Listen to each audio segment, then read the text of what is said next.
I'm Mark Ryan. This is Super Review, and this is every Moondrop earphone in my collection. I've got a lot of Moondrop IEMs, and frankly, I like a lot of these IEMs. Some of these are my favorite of all the IEMs that I've heard, but it does make you wonder, what is the worst sounding Moondrop? And folks, I think we've got a new answer today. The worst sounding Moondrop, it's this one. Hold on. It's this one. And that's what we're going to talk about today. This is the new Moondrop U2. And unlike all the other Moondrops on this table, this one is an earbud, which maybe that difference isn't obvious to you. But the main difference between an earbud and a normal IEM is that the earbud does not create a seal in the ear. And because of that, a lot of people actually really like earbuds. In fact, I've got a number of earbuds that I like okay. Generally, I will be honest, I prefer IEMs, but for the past couple of weeks, I've been listening to the U2 and comparing it with some of my other earbuds to find out exactly how bad they are, to be honest. And that's what we're going to talk about. So I guess a quick shout out to Shenzhen Audio, by the way, for sending these guys in for review. If you want to check out the Moondrop U2, 35 bucks. I've got it linked in the description down below. But with that out of the way, let's just move these other Moondrops away and let's focus on the U2. All right, here's the packaging for the U2. It's pretty straightforward, pretty simple, and I think that's fine. Again, it's just 35 bucks, so don't expect a ton.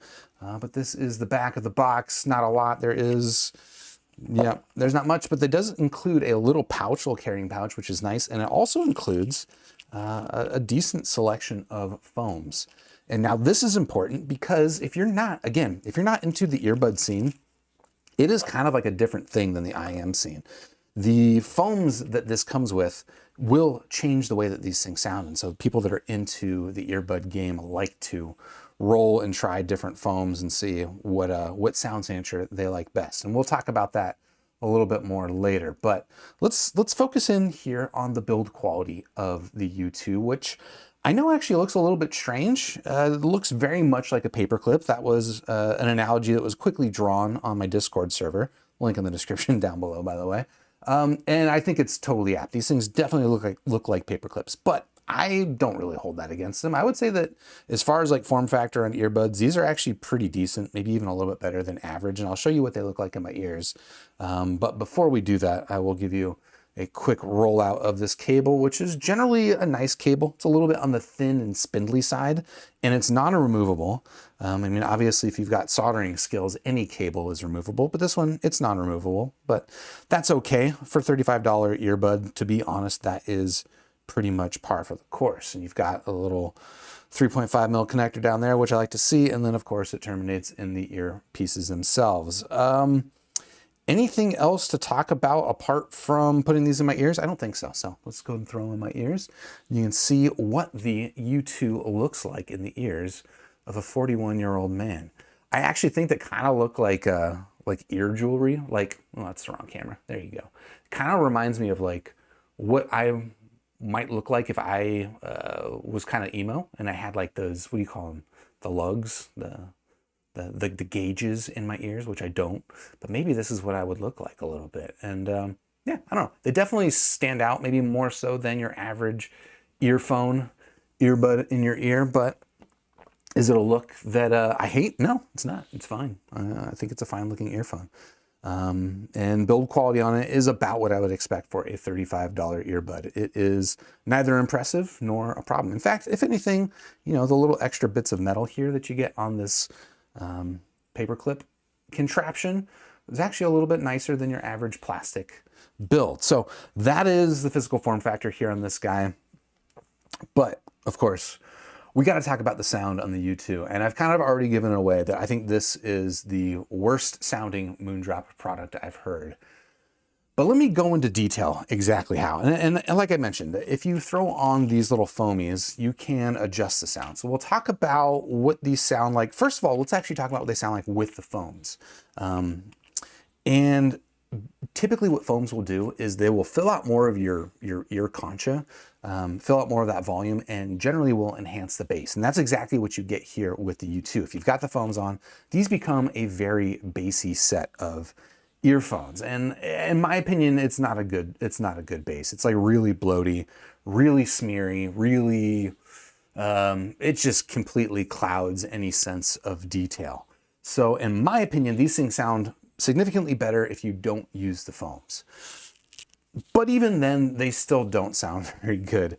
In fact, if anything, like these actually lose more bass with the foams than any other earbud I've tried. Again, usually putting on foams will give you more bass. But the foams give these things more bass than typical, and then removing the foams gives you less bass than typical. So that range that you're adjusting there with the foams is actually pretty significant. And I would say that the sound without the foams it's very thin. It's very kind of shrill in the vocal region. And even with or without the foams, there's a couple of things that are true about the sound of the U2, at least as it sounds to my ear, is that, okay, one, the staging on the U2 is surprisingly narrow. That's actually a reason that people like earbuds in general over IEMs, is they tend to give you more of that out-of-head experience with the sound.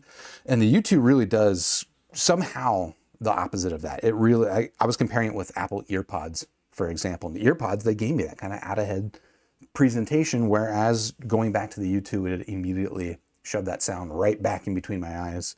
But then the other characteristic that is, again, similar between these, regardless of if you're using foams, is how just kind of like crunchy and low resolution the U2 sounds. I don't know that there's a whole lot more I can say about how this thing sounds, apart from the fact that it's crunchier and lower resolution than your average earbud. And just to prove that point, or to make that point for myself, I actually spent some time listening to some other earbuds just to make sure that I was calibrating myself and my expectations appropriately. Here we've got the Apple EarPods. Yes, the EarPods, the freebies.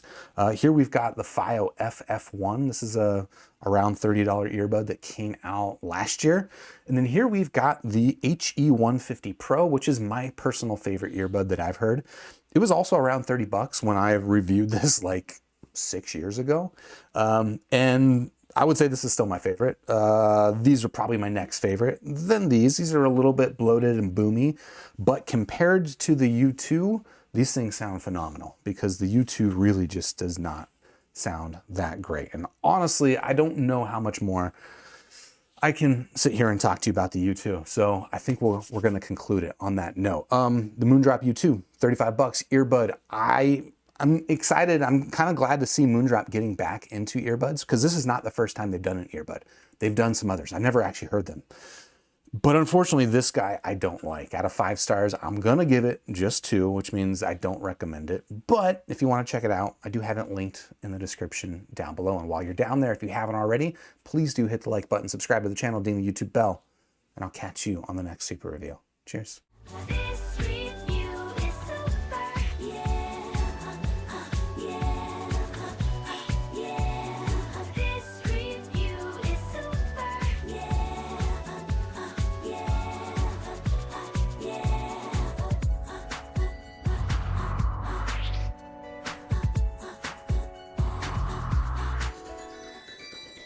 Join with the force of reviews. We now have the tools to brave the misleading world of audio fools. Hey, this review is super, and so are you.